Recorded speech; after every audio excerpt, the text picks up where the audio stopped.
नमस्कार दोस्तों, Rajasthan economic survey 21-22 की अपन बात करेंगे और यहाँ से कई प्रकार की तथ्यात्मक जानकारी एग्जाम में पूछी जाती है। तो आज अपन प्रयास करेंगे इस क्लास के अंदर महत्वपूर्ण जो तथ्य है उसके संदर्भ में कुछ महत्वपूर्ण बातों को डिस्कस करेंगे। तो आइए देखते हैं राजस्थान इकोनॉमिक सर्वे 21-22।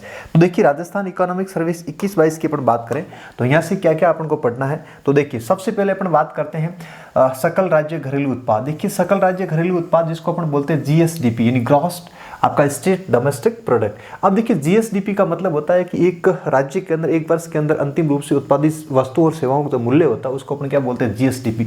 अब देखिए, जीएसडीपी की बात करें तो इसको अपन दो आधारों पर देखेंगे, एक आपका प्रचलित मूल्य पर और एक आपका स्तर मूल्य पर। दोनों ही बेहद महत्वपूर्ण है, आपको थोड़ा सा ध्यान रखना है, ये पूरा तथ्य आपको याद रखना है। प्रचलित मूल्य का मतलब आपको करंट पे देखना है, ठीक है, जो आपकी करंट प्राइस पे अपन देखेंगे। और स्तर मूल्य का मतलब जिसका जो आधार वर्ष है वो आपका 11-12 है, ठीक है। तो देखिए, प्रचलित मूल्य पर वर्तमान में राजस्थान के अंदर जीएसडीपी है जो वो कितनी है आपके 11,96,137। इस डेटा को आपको याद रखना है।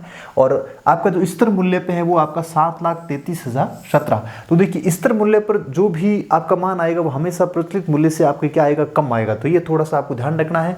ये आपका 11,96,137 वो आपका 7,33,017। तो ये आपको दोनों आंकड़े याद रखना। इसके साथ साथ आपको कृषि का, उद्योग का और सेवा का, तीनों का अलग अलग ध्यान रखना।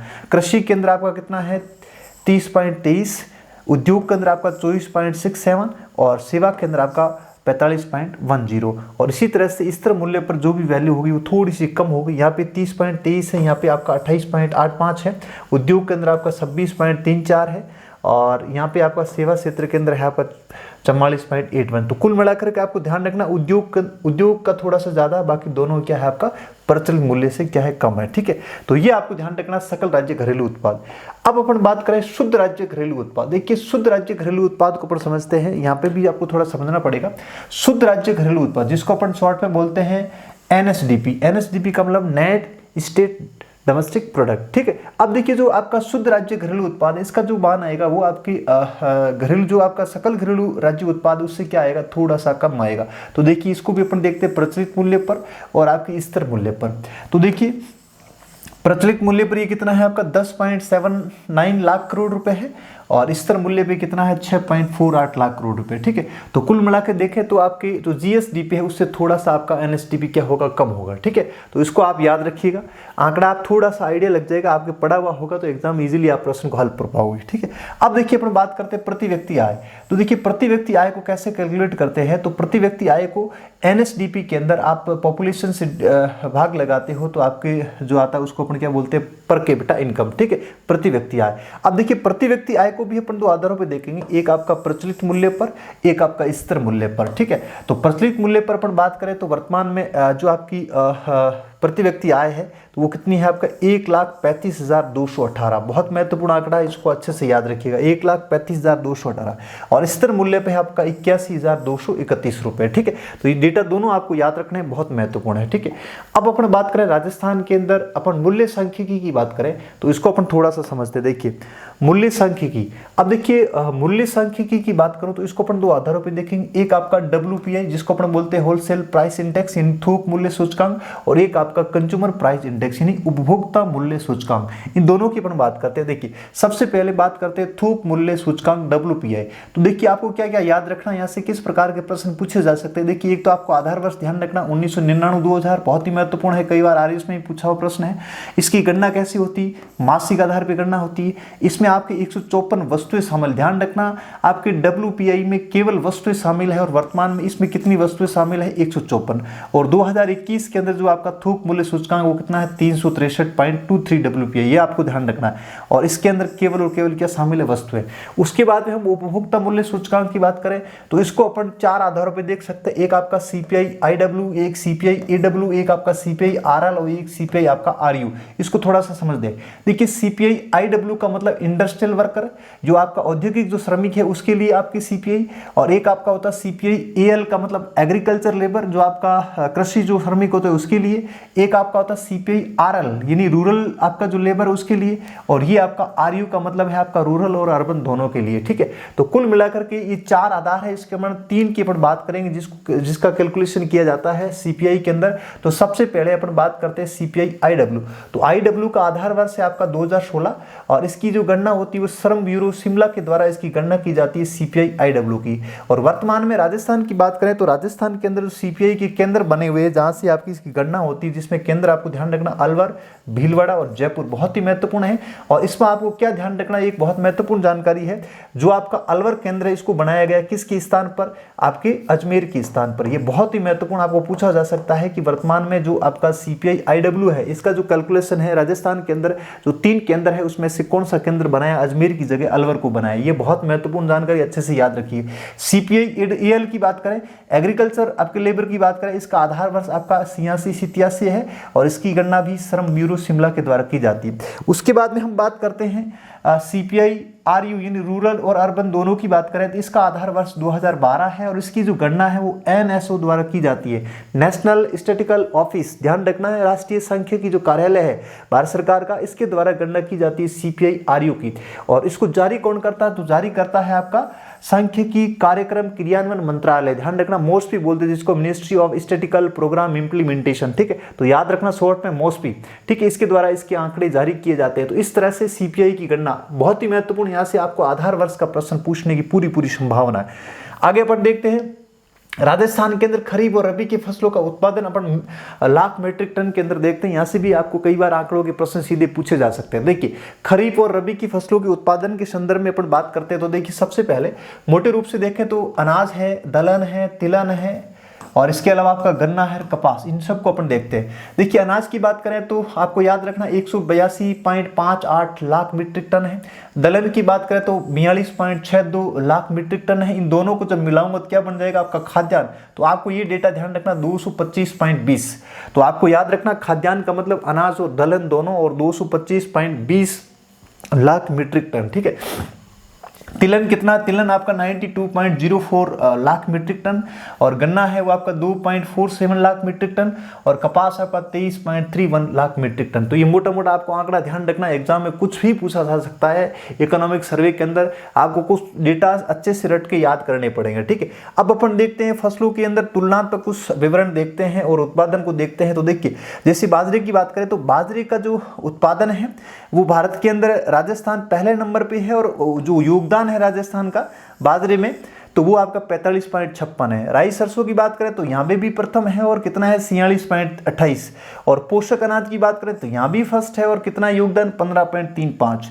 तिलहन की बात करें तो यहाँ भी राजस्थान पहले नंबर पे है, आपका कितना योगदान है 20.35। दलहन की बात करें तो यहाँ 19.41 है योगदान, यहाँ पर भी क्या है फर्स्ट है।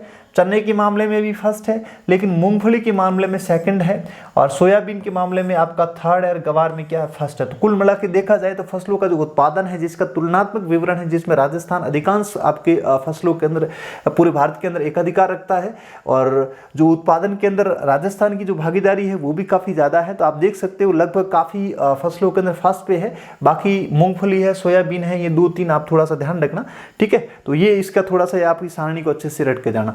इसके बाद में एक योजना है अटल भूजल योजना, ये भी काफी महत्वपूर्ण है। देखिए अटल भूजल योजना, ये योजना भारत सरकार और विश्व बैंक के दोनों की है, सहयोग से है, 50-50 की भागीदारी वाली योजना है, और इसको लागू किया गया 1 अप्रैल 2020 से।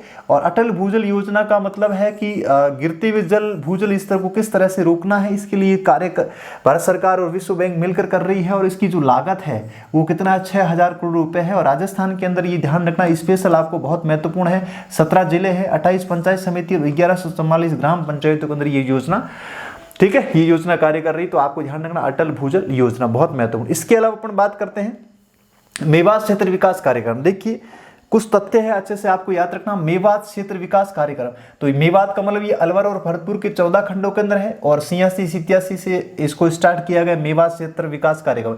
सीमा क्षेत्र विकास कार्यक्रम जिसको अपन बोलते हैं BADP, बॉर्डर एरिया डेवलपमेंट आपका जो प्रोग्राम है BADP, और ये आपको याद है राजस्थान के अंदर जो आपके बॉर्डर वाले इलाके हैं जिसकी पाकिस्तान से सीमा लगती है, जिसमें बाड़मेर है, आपका बीकानेर है, गंगानगर और जैसलमेर है, तो यहाँ आपके 16 खंडों के अंदर योजना चलती है BADP, ठीक है। इसको 7वीं पंचवर्षीय योजना के समय इसको लाया गया है, BADB, ठीक है, ध्यान रखना।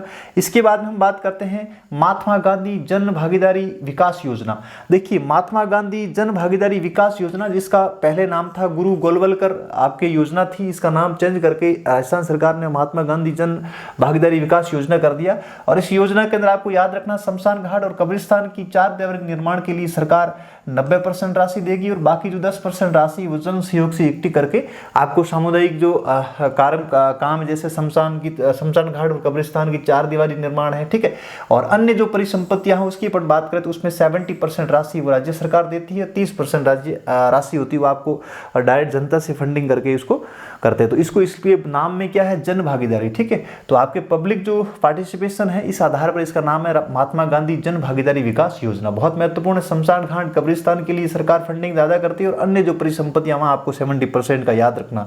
और ये जो TSP इलाका है उसमें 70 की जगह कितना है आपका 80 है, ठीक है। इसके बाद में बात करें डांग क्षेत्र विकास कार्यक्रम। तो देखिए डांग क्षेत्र विकास कार्यक्रम इसको कब शुरू किया गया, 2005-6 से। और आपको पूछा जा सकता है डांग क्षेत्र विकास कार्यक्रम, तो याद रखना राजस्थान के अंदर जो चंबल नदी जो जहां बहती है, बीहड़ जो क्षेत्र है, 8 जिले आपको याद रखना, जिसमें कोटा संभाग और भरतपुर संभाग पूरा याद रखना। और इन दोनों 8 जिलों के दोनों संभागों के 8 जिलों के अंदर सभी जो पंचायत समिति वहां पे ये काम चलता है, ये योजना चल रही है डांग क्षेत्र विकास कार्यक्रम। उसके बाद में हम बात करें मगरा क्षेत्र विकास कार्यक्रम। तो मगरा का मतलब जैसे अपन दक्षिणी और मध्य जो भाग है, दक्षिणी मध्य भाग जिसमें राजसमंद है, आपका पाली है, भीलवाड़ा है, इसके अलावा चित्तौड़ का कुछ भाग है, टोंक, ये मिलाकर के आपका पूरा का पूरा दक्षिण मध्य भाग है जो पहाड़ी से घिरा हुआ क्षेत्र है। इन 5 जिलों के अंदर आपके 16 जो खंड है वहां पे योजना चलती है मगरा क्षेत्र विकास कार्यक्रम। उसके बाद में हम राजस्थान के अंदर स्मार्ट विलेज की बात करें तो देखिए स्मार्ट विलेज बहुत महत्वपूर्ण 17-18 में ये योजना लाई गई, जिसके अंदर 3000 से अधिक आबादी वाले जो क्षेत्र है या गांव है उसका चयन करना और उसको सिटी की तरह, अर्बन की तरह उसको डेवलप करना। तो ये आपको याद रखना। और राजस्थान के अंदर वर्तमान में जो स्मार्ट विलेज है वो कितने हैं, 32-75, ये आपको फिगर याद रखना है अच्छे से। और ये स्मार्ट विलेज आपके 17-18 से याद रखना, आपको पूछा जा सकता है कब लाएगी, 17-18 से, ठीक है। तो बहुत महत्वपूर्ण, अच्छे से ध्यान रखिएगा। इसके बाद में हम देखते हैं वर्तमान में देखिए राजस्थान के अंदर बात करें तो कुल कितनी पंचायत समिति है, कितनी आपके ग्राम पंचायत है, ये भी आपको फिगर पूछा जा सकता है। तो याद रखना 33 जिला परिषद, 352 पंचायत समितियां। देखिए परिसीमन के बाद में वर्तमान में आपकी पंचायत समितियां कितनी होगी, 352। पहले ये 295 थी और 57 नई आपकी ग्राम पंचायत समिति बनी है। और ग्राम पंचायतों की बात करें ये आपकी 11,307 वर्तमान में क्या है ग्राम पंचायत। ये आपको फिगर थोड़ा सा ध्यान रखना। अब देखिए पंचायती राज जो इंस्टीट्यूशन है उसकी अपन बात करें तो इसमें फंडिंग की अपन बात करें तो देखिए फंडिंग का जो काम है वो आपके एक तो 15वां आपका फाइनेंस कमीशन है, एक आपका 6ठा फाइनेंस कमीशन है। तो ये तो आपका कौन सा है, स्टेट का है, ठीक है, स्टेट फाइनेंस कमीशन है। और ये आपका सेंट्रल का है। तो इसलिए आपको याद रखना है 15वां वित्त आयोग जिसके अध्यक्ष आपके NK सिंह है और 6ठे वित्त आयोग के अध्यक्ष आपका प्रद्युम्न सिंह। ये दोनों महत्वपूर्ण आपको पूछा जा सकता है। अब देखिए एक चीज अपन और देखते हैं कि पंचायत के अंदर 2-3 टाइप के पुरस्कार दिए जाते हैं, उस पुरस्कार का भी थोड़ा सा आपको ध्यान रखना है। सबसे पहले बात करें पंचायत पुरस्कार के अंदर एक आपका पुरस्कार है पंडित दीनदयाल उपाध्याय पंचायत सशक्तिकरण पुरस्कार, बहुत महत्वपूर्ण है। अब ये पुरस्कार दिया जाता है प्रत्येक वर्ष उत्कृष्ट कार्य करने वाली एक आपकी जिला परिषद, 2 पंचायत समिति और 5 ग्राम पंचायतों को ये पुरस्कार दिया जाता है। तो बहुत महत्वपूर्ण है। जिला परिषद को लगभग 50 लाख रुपए और पंचायत समिति को 20-20 लाख रुपए, ग्राम पंचायतों को 10-10 लाख रुपए की राशि दी जाती है आपके पंडित दीनदयाल उपाध्याय पंचायत सशक्तिकरण पुरस्कार। अगला जो पुरस्कार है नानाजी देशमुख राष्ट्रीय पुरस्कार, राष्ट्रीय गौरव ग्राम सभा पुरस्कार। तो ग्राम सभा शब्द आ रहा है इसलिए आपको ये याद रखना है कि ये जो पुरस्कार है ग्राम सभा के अंदर जो उत्कृष्ट कार्य करने वाली जो आपकी ग्राम पंचायत है उसको नानाजी देशमुख राष्ट्रीय गौरव ग्राम सभा पुरस्कार दिया जाता है। इसमें जो राशि है वो भी कितनी आपकी 10 लाख रुपए। एक आपको याद रखना बाल हितैषी ग्राम पंचायत पुरस्कार। तो बाल हितैषी का मतलब है कि ऐसी ग्राम पंचायत जो आपके बाल हितैषी जो कार्य है वो अच्छे से करे, श्रेष्ठ कार्य करने वाली जो बाल हितैषी कार्य करने वाली जो ग्राम पंचायत है उसको ये पुरस्कार दिया जाता है। और इसमें जो राशि है वो कितनी आपके 5 लाख रुपए, ठीक है। तो ये थोड़ा मोटा मोटा आपको याद रखना है। एक आपको प्रशासन गांवों के संग अभियान की शुरुआत कब हुई, ये डेट आपको थोड़ा सा ध्यान रखना, 2 अक्टूबर 2021 से इसको शुरू किया गया, ठीक है। इसके बाद में हम कुछ और बात करते थे, ठीक है। और ये बहुत ही महत्वपूर्ण, एग्जाम के अंदर कई बार ये प्रश्न पूछा गया है, ग्रामीण गैर कृषि विकास अभिकरण जिसको अपन क्या बोलते हैं, रूढ़ा बोलते हैं, RUDA। याद रखना RUDA, रूढ़ा। यानी इसको बोलते हैं हिंदी में ग्रामीण गैर कृषि विकास अभिकरण। गैर कृषि विकास अभिकरण सबसे पहले तो याद रखना रूडा की स्थापना कब की गई, नवंबर 1995। तो डेट याद रखना, नवंबर 1905 के अंदर आपकी रूडा की स्थापना। और रूडा के अंदर आपको याद रखना जो गतिविधियां हैं 3 उप क्षेत्र के अंदर है, और तीनों याद रखना। एक बार प्रश्न आपको स्टेटमेंट बना करके पूछा गया था रूडा के संदर्भ में, तो याद रखना है 3 जो आपकी उप क्षेत्र है जिसमें चमड़ा है, ऊन और वस्त्र है और लघु खनिज, तो ये तीनों क्षेत्र आपको अच्छे से याद रखना। गैर कृषि विकास अभिकरण याद रखना, चमड़ा, ऊन व वस्त्र और लघु खनिज, तो महत्वपूर्ण है रूडा स्थापना, आप जरूर याद रखिएगा। अब अपन राजस्थान के अंदर प्रमुख खनिजों की बात करें तो देखिए वर्तमान में राजस्थान के अंदर 57 प्रकार के खनिजों का क्या किया जा रहा है, खनन किया जा रहा है, और जिसमें राजस्थान एकमात्र उत्पादक है। वो आपके जो खनिज है उसमें आपका सीसा जस्ता, सेलेनाइट और वोलोस्टोनाइट, ये तीनों बहुत महत्वपूर्ण, जिसमें राजस्थान का क्या है, एकाधिकार है। राजस्थान भारत के अंदर एकमात्र उत्पादक राज्य है, तो याद रखना है जिसमें सीसा जस्ता है और सेलेनाइट है, वोलोस्टोनाइट है, बहुत महत्वपूर्ण है। और राज्य से सर्वाधिक जो निर्यातित होने वाली 5 वस्तुएं, इसको भी डायरेक्ट आप याद रखिएगा। सबसे ज्यादा जो निर्यात होने वाली उसमें आपका अभियांत्रिकी की जो वस्तुएं है, इंजीनियरिंग जो आपकी प्रोडक्ट है उसकी अपन बात करें, हस्तकला है, चमड़ा है, धातु है और रासायनिक उत्पाद, ये पांचों आपको ध्यान रखना है। पांचों के ऑर्डर के क्रम में ध्यान रखना। अभियांत्रिकी वस्तुएं हैं वो लगभग 14.75% है, हस्तकला है आपका 11.76 है, कपड़ा आपका 10.86 है, धातु आपका 11.01 है और रासायनिक जो आपके प्रोडक्ट है वो आपका 9.51 है। तो आप इसको शॉर्ट में याद रखिएगा। EHMC, ई का मतलब इंजीनियरिंग जो आपके प्रोडक्ट है, इसका मतलब हैंडीक्राफ्ट है, आपका मेटल्स है और आपका जो इसके अलावा आपका जो क्लोथ है वो आपको याद रखना। तो ये आपको थोड़ा सा ट्रिक बना के इसको याद रखना बहुत महत्वपूर्ण है। इसके बाद में हम कुछ बात करते हैं MSMEs की, बहुत महत्वपूर्ण। इस बार RAS मेंस के अंदर 5 नंबर का प्रश्न पूछा था। MSME की जो नई डेफिनेशन है भारत सरकार ने बनाई, उस डेफिनेशन से रिलेटेड जो प्रश्न पूछा गया था उसकी अपन बात। तो देखिए MSME आपको थोड़ा सा ध्यान रखना है, इसको बोलते हैं माइक्रो स्मॉल मीडियम इंटरप्राइजेस। तो याद रखना है माइक्रो का मतलब सूक्ष्म, लघु, मध्यम जो आपके उद्योग है इसको अपन क्या बोलते हैं, MSME।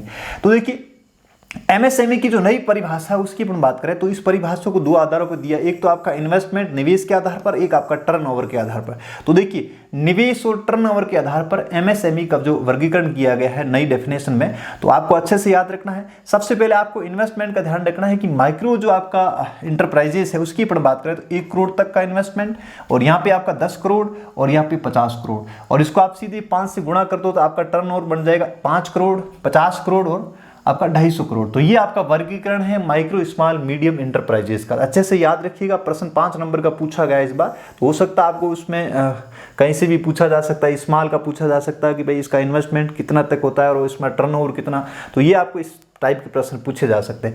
और वर्तमान में MSME के अंदर जो पंजीकृत औद्योगिक इकाइयां हैं उसकी संख्या आपको याद रखना 2,02,947, बहुत महत्वपूर्ण है। आपको सीधे डेटा पूछेंगे एग्जाम में, आपको इकोनॉमिक सर्वे से डेटा थोड़ा सा पूछने की ज्यादा संभावना रहती है, आपको थोड़ा सा डेटा याद करना। इसके बाद में हम बात करते हैं औद्योगिक उत्पादन सूचकांक की, जिसको अपन बोलते हैं industrial index of industrial production की बात करें, IIP। तो इसकी गणना मासिक आधार पर होती है, 3 समूह के आधार पर इसकी गणना होती है, जिसमें विनिर्माण है, खनन है और विद्युत है। तीनों का याद रखिए, RAS 2021 प्रीलिम्स के अंदर प्रश्न पूछा गया, 3 समूह पर आधारित है, जिसमें आपका विनिर्माण है, खनन है और आपका विद्युत है। तीनों अच्छे से ध्यान रखिएगा, विनिर्माण, खनन, विद्युत, तो 3 आधारों पर इसकी IIP निकाला जाता है मासिक आधार पर, ठीक है। इसके अलावा एक योजना है मुख्यमंत्री लघु उद्योग प्रोत्साहन योजना। तो लघु उद्योगों को प्रोत्साहित करने के लिए राजस्थान सरकार ने एक योजना लाई, जिसमें आपको याद रखना नए उद्यम स्थापित करने में, वर्तमान उद्यम का विस्तार करना हो, आधुनिकीकरण करना हो, इसको लेकर के सरकार एक योजना लेके आई, जिसको अपन बोलते हैं मुख्यमंत्री लघु उद्योग प्रोत्साहन योजना। इसमें क्या है, आपको कुछ अनुदान दिया जाएगा सरकार की ओर से। 25 लाख पर आपको 8% की सब्सिडी, और 5 करोड़ पर आपको 6% और 10 करोड़ पे आपका 5%। ये थोड़ा सा आपको क्राइटेरिया थोड़ा सा ध्यान रखना है। इसके बाद हम बात करें हैं मिशन निर्यातक बनो। तो ये जो आपका निर्यात को प्रोत्साहित करने के लिए राजस्थान सरकार मिशन निर्यातक बनो, इसको कब लॉन्च किया गया, 29 जुलाई 2021। तो डेट याद रखिएगा, 29 जुलाई 2021, निर्यात को प्रोत्साहित करने के लिए। उसके बाद में राजस्थान औद्योगिक विकास नीति, ये भी इंपॉर्टेंट है, 2019 में इसको लागू किया गया। कब किया गया, 1 जुलाई 2019। ये पूछा हुआ प्रश्न याद रखना है, राजस्थान औद्योगिक विकास नीति 1 जुलाई 2019। और इस औद्योगिक विकास नीति को लाने के पीछे सरकार की क्या मंशा है, तो याद रखना पसंदीदा निवेश स्थल के रूप में राज्य को डेवलप करना, एक अच्छा व्यवस्थित इकोसिस्टम बने और सतत, संतुलित और समावेशी विकास, और वो भी कैसा विकास, पर्यावरण अनुकूल विकास। ठीक है, तो ये आपको याद रखना। अब अपन बात करते हैं CSR। देखिए कॉर्पोरेट सोशल रेस्पॉन्सिबिलिटी की बात करें, कॉर्पोरेट सोशल रेस्पॉन्सिबिलिटी की अपन बात करें कि कोई भी कंपनी CSR के दायरे में कब आती है, तो इसका क्या क्राइटेरिया थोड़ा सा देख ले। तो देखिए कंपनी अधिनियम 2013 की बात करें, उसकी धारा 135 के अनुसार ऐसी कंपनी जिसकी आपकी टोटल जो एसेट्स है, संपत्ति, वो कितनी होनी चाहिए, 500 करोड़, उसका टर्नओवर कितना होना चाहिए, 1000 करोड़, और जो शुद्ध लाभ है वो कितना होना चाहिए, 5 करोड़। तो ऐसी कंपनी किसके दायरे में आएगी, CSR के दायरे में आएगी। और आपको ध्यान रखना है, इसके दायरे में आने के बाद में कंपनी को कुछ सामाजिक उत्तरदायित्व भी निभाना पड़ता है। तो उसके तहत आपको याद रखना है, विगत 3 वर्षों के अंदर जो शुद्ध लाभ है कंपनी का, उसका 2% आपको अनुसूची 7 के अंदर जो वर्णित जो विषय है उसके संदर्भ में कंपनी को क्या करना पड़ेगा, खर्च करना पड़ेगा। तो ये आपको थोड़ा सा ध्यान रखना। CSR बहुत ईजी है, कंपनी अधिनियम 2013 धारा 135, कुल एसेट्स 500, टर्नओवर 1000, शुद्ध लाभ 5 करोड़। तो ऐसी कंपनी किसके दायरे में आएगी, CSR के दायरे में आएगी, और उसके तहत विगत 3 वर्षों के अंदर जो शुद्ध लाभ है उसका 2% अनुसूची 7 के अंदर क्या करना पड़ेगा, खर्च करना पड़ेगा। ठीक है, उसके बाद हम बात करें निवेश संवर्धन ब्यूरो, जिसको बोलते हैं BIP, बहुत महत्वपूर्ण है BIP। तो देखिए BIP की बात करें, ब्यूरो ऑफ इन्वेस्टमेंट प्रमोशन की बात करें, तो निवेश संवर्धन ब्यूरो, तो याद रखना राज्य के अंदर जो भी बड़े निवेश है, उस निवेश को राज्य के अंदर जो भी निवेश है उस प्रस्ताव को सुविधा की दृष्टि से बड़े बड़े जो निवेश है उन निवेश प्रस्तावों को स्वीकृति के लिए आपके एक बनाया गया है BIP, ब्यूरो बनाया गया जिसका नाम क्या है, BIP, निवेश संवर्धन ब्यूरो। इसकी स्थापना आपको याद रखना BIP की 1991 में, और 10 करोड़ से अधिक जो निवेश होते हैं, निवेश प्रस्ताव होते हैं, उसकी जो स्वीकृति है वो मुख्य सचिव, चीफ सेक्रेटरी की अध्यक्षता में एक कमेटी है जिसका नाम है स्टेट एम्पावर्ड समिति। याद रखना, स्टेट एम्पावर्ड समिति। ठीक है, इसके अलावा देखिए राज्य के अंदर सिंगल विंडो क्लियरेंस सिस्टम भी बनाया गया है। इसके अंदर क्या है कि आपको लाइसेंस है, अनुमति है, इसके अलावा अनुमोदन करना है, इसके संदर्भ में जो तुरंत प्रभाव से आपको कोई चीज़ है इसको क्लियर करने के लिए सरकार ने ऐसा एक विंडो बनाया, सिंगल विंडो क्लियर सिस्टम। ठीक है, और इसमें वर्तमान में 15 विभागों की 105 सेवाएं दी जा रही है, और इसको और ज़्यादा प्रभावी तरीके से करने के लिए सरकार एक और सिस्टम लेके आई जिसका नाम है वन स्टॉप शॉप। ठीक है, वन स्टॉप शॉप, तो ये भी आपको थोड़ा सा ध्यान रखना है, यानी सिंगल विंडो क्लियरेंस सिस्टम को और आधुनिक और इसको और ज़्यादा प्रभावी बनाने के लिए सरकार वन स्टॉप शॉप सिस्टम भी लेके आई। ठीक है, तो ये आपको याद रखना। इसके अलावा राजस्थान के अंदर बात करें, राजस्थान राज्य औद्योगिक विकास और विनियोजन निगम लिमिटेड, यानी अपन रिको की बात करें तो रिको की देखते हैं, रिको के संदर्भ में भी कई बार एग्जाम में प्रश्न पूछा जाता है। देखिए रिको सबसे इंपॉर्टेंट है औद्योगिक विकास को गति देने के लिए, निवेश को आकर्षित करने के लिए, औद्योगिक आधारभूत संरचनाओं के विकास करने के लिए, और वित्तीय सहायता के लिए। किसको वित्तीय सहायता, MSMEs को। तो इन सारी चीजों को ध्यान में रखकर 1980 के अंदर इसकी स्थापना की गई। और रिको द्वारा वर्तमान में अपन बात करें कौन कौन से पार्क्स बनाए गए हैं, तो अपन पार्क की बात करें तो देखिए एक तो आपको याद रखना एग्रो फूड पार्क। तो एग्रो फूड पार्क वर्तमान राजस्थान बोरोनाडा जोधपुर के अंदर है, कोटा के अंदर है, अलवर के अंदर, गंगानगर के अंदर, और एक आपका तिवरी जोधपुर के अंदर कृषि और खाद्य प्रसंस्करण क्षेत्र बनाया जा रहा है। ठीक है, वो भी किसके द्वारा, रिको के द्वारा। इसके अलावा रिको के द्वारा जापानी जोन का भी निर्माण किया गया, निमराना के अंदर। ठीक है, अलवर के अंदर। और इसके अलावा विशेष आर्थिक क्षेत्र जिसको SEZ बोलते हैं, स्पेशल इकोनॉमिक जोन। और विशेष आर्थिक जो क्षेत्र है, James and jewellery first and second, और सीतापुरा के अंदर औद्योगिक जो क्षेत्र है। इसके अलावा आपको पता है रिको ने महिंद्रा ग्रुप के साथ मिलकर के महिंद्रा वर्ल्ड सिटी जयपुर के अंदर इसको भी डेवलप कर रहा है। तो किसके द्वारा की जा रही, रिको के द्वारा। तो ये रिको के द्वारा कुछ आपके जोन है, इसको अच्छे से ध्यान रखना। और रिको की बात करें, राजस्थान लघु उद्योग निगम लिमिटेड, राजसिको की बात करें तो राजसिको का मतलब लघु उद्योगों को, और इसके साथ साथ आपको याद रखना है कारीगरों को सहायता के लिए, और इनके द्वारा उत्पादित जो वस्तुएं हैं उनका किस तरह से मार्केटिंग करनी है उसकी सुविधा के लिए किसकी स्थापना की गई है, रिको की, और राजसिको की। तो इसकी स्थापना जून 1961 के अंदर। ठीक है, और उसके बाद बात करें राजस्थान वित्त निगम, राजस्थान फाइनेंस कॉर्पोरेशन की बात करें तो इसकी स्थापना आपको पूछी जा सकती है 1955 में। और ये आपका नवीन उद्योगों की स्थापना करना और विद्यमान जो उद्योग है इसका विस्तारीकरण करना और नवीनीकरण करना, इसके तहत 20 करोड़ तक का आपको क्या दी जाती है, वित्तीय सहायता। ठीक है, तो ये आपको छोट में थोड़ा सा ध्यान रखना। इसके अलावा आपको याद रखना दिल्ली मुंबई इंडस्ट्रियल कॉरिडोर, और ये भी इंपॉर्टेंट है, दिल्ली मुंबई इंडस्ट्रियल कॉरिडोर बहुत महत्वपूर्ण, DMIC। ठीक है, तो आपको पता है दिल्ली मुंबई इंडस्ट्रियल कॉरिडोर की बात करें तो दादरी यूपी से आपका जवाहरलाल नेहरू पोर्ट मुंबई तक, इसके बीच में आपको बीच में क्या बनाया जा रहा है, डेडिकेटेड फ्रंट कॉरिडोर। और इसके तहत आपको पता है इसकी जो कुल लंबाई है वो 1504 किलोमीटर है, लेकिन इसका 38% जो भाग है वो कहां से गुजरता है, राजस्थान से। और राजस्थान के अंदर आपको याद रखना है इस आपके दिल्ली मुंबई इंडस्ट्रियल कॉरिडोर को लाने के पीछे क्या मंशा है, तो इसको थोड़ा देख लो। बुनियादी ढांचे का निर्माण करना और नए औद्योगिक शहर को स्मार्ट सिटी की तरफ इसको विकसित करना, और एक चीज है आधारभूत ढांचे को अगली पीढ़ी की प्रौद्योगिकी के अनुसार उसको क्या करना, परिवर्तित करना। ये 2-3 आपके मेन आपके पर्पज है इसको लाने के पीछे। और प्रथम चरण के अंदर राजस्थान के अंदर आपको ध्यान रखना आपके क्षेत्र है, याद रखना। एक तो आपका खुशखेड़ा, भिवाड़ी और निमराना निवेश क्षेत्र के रूप में, और दूसरा आपका जोधपुर, पाली, मारवाड़ औद्योगिक क्षेत्र के रूप में। तो याद रखना, एक आपका निवेश क्षेत्र है, एक आपका औद्योगिक क्षेत्र है। तो निवेश क्षेत्र में खुशखेड़ा, भिवाड़ी, निमराना है, और आपका औद्योगिक क्षेत्र जोधपुर, पाली, मारवाड़ है। ठीक है, अब अपन बात करें राजस्थान के अंदर खनिज संसाधन, थोड़ा सा इसको वापस से देख लेते हैं, बहुत महत्वपूर्ण है। देखिए, वर्तमान में राजस्थान में 82 प्रकार के खनिज के भंडार है और 57 प्रकार के खनिजों का क्या किया जा रहा है, खनन किया जा रहा है।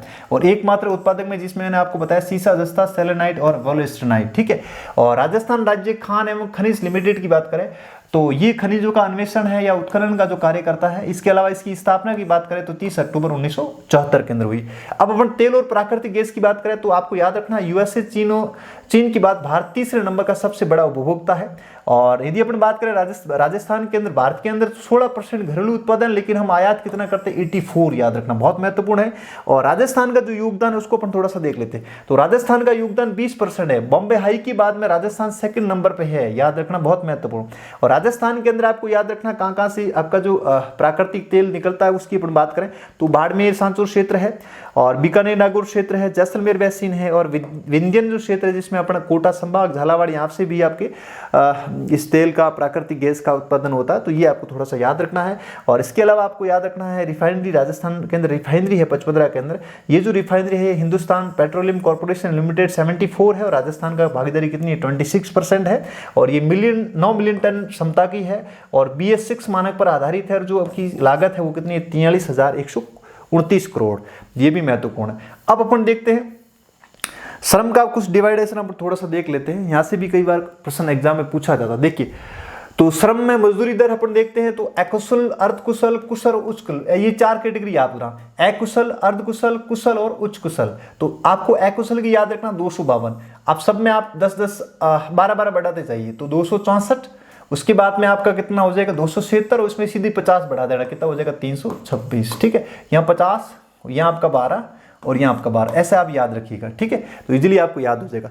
अब अपन बात करें राजस्थान कौशल और आजीविका, इसके कौन कौन सी आपकी चल रही है योजना। तो देखिए, सक्षम और समर्थ, ये दोनों आपको याद रखना। युवाओं और महिलाओं को प्रशिक्षण देना, और निम्न वर्ग है उसको, जो भी निम्न वर्ग या हाशिए पर जो लोग है उसको, उस समुदाय का भी विकास करना। तो वो आपकी कौन सी, सक्षम और समर्थ योजना।